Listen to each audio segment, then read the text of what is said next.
বন্ধুরা, এরকম একটা ইঞ্জিল জাতীয় কোনো কিছু যদি থাকতো আজকে হাসিনার নৌকা পা নাকি নৌকার হাসিনা পা, আরে হাসিনার নৌকাটা ডুবতো না। দেখুন আজকে নৌকা কি কারণে ডুবলো এটা নিয়ে আমরা দারুণ একটা ভিডিও দেখতে যাচ্ছি। তো চলুন আমাদের আজকে এপিসোডটি শুরু করি। দেখুন আজ থেকে প্রায় 100 বছর আগে, বলতে গেলে সে 1924 সালে রবীন্দ্রনাথ ঠাকুর টের পেয়েছিল যে নৌকা ডুবে যাবে, আওয়ামী লীগের নৌকা ডুবে যাবে, হাসিনা দেশ থেকে পালিয়ে যাবে। ওবায়দুল কাদেরের মতো বলছি যে খুবই দুঃখিত, তার মতো কণ্ঠ নেওয়া যাবে না। 100 বছর আগে কিন্তু কবিগুরু রবীন্দ্রনাথ ঠাকুর টের পেয়েছিলেন যে এই নৌকা ডুবে যাবে, এজন্য তিনি লিখে গিয়েছিলেন নৌকা ডুবি। যাই হোক, এখন কাজের কথা হচ্ছে নৌকা কী কারণে ডুবলো এটা নিয়ে আমাদের আজকের কিছু দারুণ কথা বলি, তারপর নৌকাকে আমরা বিসর্জন দিব। একটু দেখাও তো, আমরা নৌকায় আছি বন্ধুরা, দেখতে পাচ্ছেন আমরা নৌকায় আছি। এই পানিতেই কিন্তু আমরা নৌকাকে বিসর্জন দেওয়ার চেষ্টা করব। কথা হচ্ছে নৌকা ডোবার মূল কারণ হচ্ছে ওই হেলিকপ্টার উড়ে গেছে না, হেলিকপ্টারের বাতাসে মানে নৌকা হেলে দুলে একটু দোলন দাও দিয়ে নৌকা হালকা করে নৌকা ডুবে গেছে।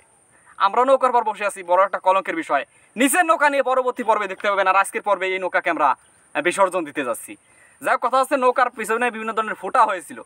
ওই ভোট চুরি করতে গিয়ে একটা ফুটা হয়েছে, ওই পদ্মা সেতু দুর্নীতি করতে গিয়ে একটা ফুটা হয়েছে, আলেমুল আমাদেরকে গুলি করতে গিয়ে নৌকার তলে আর একটা ফুটা হয়েছে, ছাত্রদের উপর গুলি করতে গিয়ে আরও একটা ফুটা হয়েছে, আর ওবায়দুল কাদেরের হিংসাত্মক বক্তব্যের কারণে কিন্তু আরও বিভিন্ন ধরনের ফুটা হয়েছে। এভাবেই কিন্তু নৌকা ফুটা হতে হতে অবশেষে হাসুয়া পার হেলিকপ্টারের বাতাসে নৌকা ডুবে চলে গেছে পানির তলের আকাশে। যাই হোক, কবিতা একটু ভুল হয়েছে, ক্ষমা চাই। এখন কাজের কথা হচ্ছে যারা আওয়ামী সাপোর্টার আছে তারা কিন্তু সঠিকভাবে নৌকা উচ্চারণ করতে পারে না। তারা নৌকাকে কী জানি বলে, লৌকা বলে। মানে তাদের শিক্ষাগত একটু সমস্যা আছে, আপনারা জানেন। যত অশিক্ষিত মূর্খ নাদান তারা কিন্তু এই নৌকায় চড়ে বসেছিল। আসলে আমি নৌকাকে অপমান করছি না, গ্রাম বাংলা একটা অপরূপ সৌন্দর্য হচ্ছে নৌকা, কিন্তু সেই নৌকার মান মর্যাদা কিন্তু আওয়ামী লীগ ধরে রাখতে পারে নাই। ওই পাশে থেকে একজন দর্শক বলতেছে ঠিক। যাই হোক, এখন কাজের কথা হচ্ছে নৌকা আছে কিন্তু এখন মাঝি নাই। এই নৌকার হাল যে কে ধরবে সেটা খুবই কলঙ্কজনক অধ্যায়। যাই হোক, ফাইনাল কথা হচ্ছে এই নৌকার মান ইজ্জত সম্মান যেটা, সেটা কিন্তু অলরেডি তলানিতে দিয়ে আওয়ামী লীগ সরকার দেশ থেকে পালিয়ে গেছে হেলিকপ্টারে করে মোদির বাড়িতে। সেই হেলিকপ্টারের বাতাসে কিন্তু নৌকা এখন ডুবে গেছে। আর আমাদের এই যে নৌকার উপর বসে আছে এটা নিয়ে সামনে দারুণ পর্ব আসছে। এখন আসুন নৌকাকে একটু বিসর্জন দিই, কারণ শেখ হাসিনা তো অনেকটা সনাতন ধর্ম বিশ্বাসী। ধর্মকে আমি ছোট করছি না, কিন্তু শেখ হাসিনার কিছু কলঙ্কজনক অধ্যায় রচিত হয়েছে। আহা আহা, নৌকা কিন্তু অলরেডি আমরা আগুন লাগিয়ে দিয়েছি, এখন বিসর্জন হবে নদী পুকুর সাগরের পানিতে। এই যাই হোক বন্ধুরা, এই নৌকাকে আমরা দেখি ভালো করে।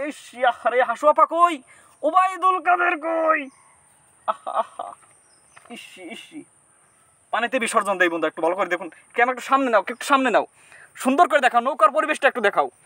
আহা ইস। যাই হোক, কাজের কথা হচ্ছে সামনে আমরা আওয়ামী লীগকে উপদেশ দিব যে তারা একটা হেলিকপ্টার, আরে ইঞ্জিল চালিত কোনো কিছু ব্যবস্থা করুক, যাতে ভন ভন করে তাদের পরবর্তী যে মার্কা সেটা এগিয়ে যেতে পারে। কিন্তু সেটা আর হবে না। আওয়ামী লীগ নিষিদ্ধ হবে, জামাত ইসলাম নিষিদ্ধ হবে না। তারা আওয়ামী লীগ নিষিদ্ধ করতে খেয়েছিল, মানে জামাত ইসলাম নিষিদ্ধ করতে চেয়েছিল, আওয়ামী লীগই নিষিদ্ধ হয়ে গেছে। বিসর্জন কিন্তু বন্ধুরা অলরেডি হয়ে গেছে। এর আগে আমরা হাসুয়াপাকে বিসর্জন দিয়েছি পচা পানিতে, সেটা দেখে আসতে পারেন নিচের পর্বে। ওবায়দুল কাদেরকে আমরা বিসর্জন দিয়েছি, আর আজকে আমরা নৌকাকে বিসর্জন দিলাম। যাই হোক, আওয়ামী লীগ যাতে মনে রাখে যে স্পিরিট বোট বা এই জাতীয় কিছু সামনে আনা যায় কিনা। তো সবাই ভালো থাকবেন, সুস্থ থাকবেন। সামনে আমরা এই বড় নৌকা নিয়ে দারুণ একটা এপিসোড আনছি, সেটা নিয়ে অলরেডি আমাদের স্ক্রিপ্ট লেখা চলছে, প্ল্যান প্রোগ্রাম চলছে। আমরা দারুণ একটা অভিনয় আপনাদের সামনে উপস্থাপন করব। ভালো থাকুন, সুস্থ থাকুন। স্বাধীন বাংলাদেশে মানুষের গণতন্ত্র, ভোটাধিকার এবং বাক স্বাধীনতা এবং আঞ্চলিক অখণ্ডতা, বিশেষ করে ভারতীয় আগ্রাসন আমরা কোনোভাবে মেনে নেব না। সেই প্রত্যাশা আমাদের আজকে এপিসোডে শেষ করছি।